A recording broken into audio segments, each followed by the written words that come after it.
Las siguientes empresas auspician este bloque.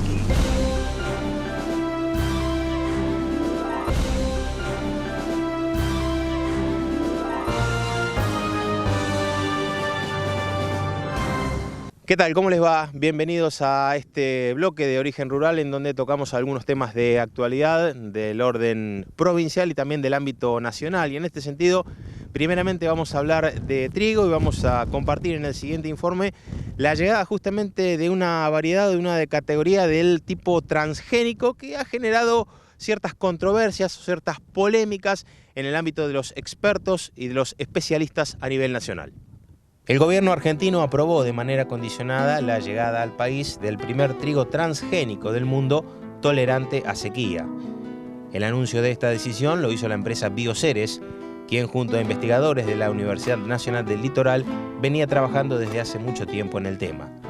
Se lo conoce bajo la denominación de trigo HB4 y sus variedades son desarrolladas por la empresa Trigall Genetics, una de las líderes a nivel mundial en genética de este cultivo, que trabaja en este proyecto conjunto. De todas maneras, la comercialización del trigo HB4 en Argentina se encuentra condicionada a la aprobación para importación por parte de Brasil, el principal comprador. Desde Bioceres afirmaron que en lotes de producción y ensayos a campo, llevados a cabo durante los últimos 10 años, las variedades del trigo HB4 mostraron mejoras de rendimiento en promedio del 20% en situaciones de sequía.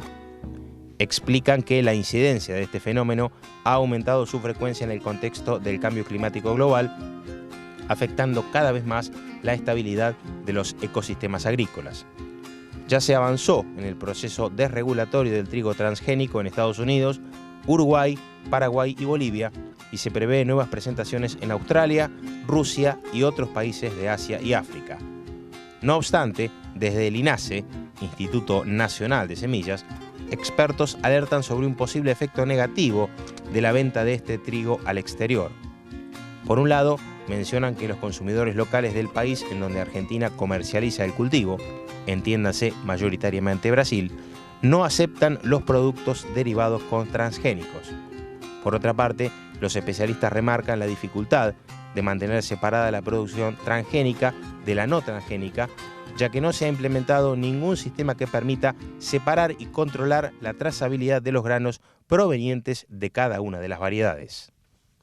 Con la decisión ya tomada del gobierno nacional, y esto ya hecho oficial, de avanzar en torno al impuesto a la riqueza, lógicamente se iba a escuchar la voz de las entidades gremiales agropecuarias. En ese sentido, Carvap emitió un comunicado que vamos a compartir en sus principales términos a continuación. En medio de la polémica por el proyecto oficialista del impuesto a la riqueza, la Confederación de Asociaciones Rurales de Buenos Aires y La Pampa le envió una carta a todos los diputados nacionales y senadores de esas provincias rechazando el tributo y alertando que su sanción podría llevar a una liquidación de activos. En la carta, Carvap señala que no nos encontramos ante un aporte solidario, sino ante un impuesto directo. No existe un mínimo no imponible, sino un mínimo no gravado, provocando esto que la persona supere con su patrimonio en un peso los 200 millones que fija el proyecto, que pagará sobre el total y no sobre el excedente, indica el escrito. Para Carvap, el proyecto que se impulsa en diputados no mantiene las exenciones que fija la Ley de Bienes Personales en su artículo 21, inciso F. Esto hace que los inmuebles rurales, que son un elemento utilizado en la producción agropecuaria, queden alcanzados. A este efecto, es necesario discernir o separar entre un bien de carácter suntuario o financiero y un bien de carácter productivo, como son las parcelas rurales. Remarcó la entidad que mantener la redacción que tiene el proyecto obligaría a la liquidación de activos, además de no permitir los procesos de reinversión tan necesarios dada la realidad económica de nuestro país.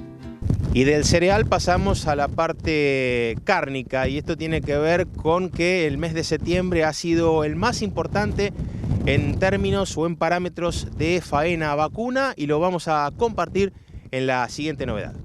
En septiembre pasado se registró la faena vacuna de mayor cantidad de cabezas del año con 1.245 millones. Se trató de un mes con 22 días laborables, que terminó promediando el nada despreciable número de 56.600 cabezas por jornada. Lo significativo y muy auspicioso del actual contexto es que se faenaron 15.000 hembras menos, pero 218.000 machos más, confirmando el cambio en la estructura de los rodeos con el crecimiento de las recrías, algo que revaloriza estructuralmente el potencial ganadero, particularmente para acompañar el crecimiento de las exportaciones, según explicó el consultor en temas de campo, Víctor Tonelli. En el análisis por dentición, se observa un crecimiento importante de la categoría novillitos, que representa casi el 80% en lo relativo a machos, cuya faena creció el 12% respecto del año pasado. Pese a faenar animales más jóvenes, se incrementó el peso medio en un número estimado de 5 kilos por res. Bueno, y sobre el cierre del bloque tenemos para compartir algunas novedades que son relativas a la chacra experimental de Barrow, que corresponde al INTA y que funciona cerquita de Tres Arroyos. Y en este sentido tenemos que comentar que se va a realizar una capacitación virtual sobre maíz de segunda, estrategias de manejo en el centro sur bonaerense. Esto está auspiciado por el Ministerio de Desarrollo Agrario de la provincia de Buenos Aires y se va a estar desarrollando, como decíamos, el próximo 14 de octubre. El disertante va a ser el ingeniero agrónomo Fernando Ross, uno de los ingenieros justamente que integra el plantel de la chacra experimental integrada de Barrow. Un encuentro a través del canal del YouTube del INTA. Bueno, muy bien, y con esta información relativa a la capacitación virtual de la chacra experimental de Barrow, nos despedimos de este espacio, de este bloque, hasta la semana entrante. Dios mediante, vamos a estar con ustedes justamente en este espacio de Origen Rural. Que lo pase bien. Las siguientes empresas auspiciaron este bloque.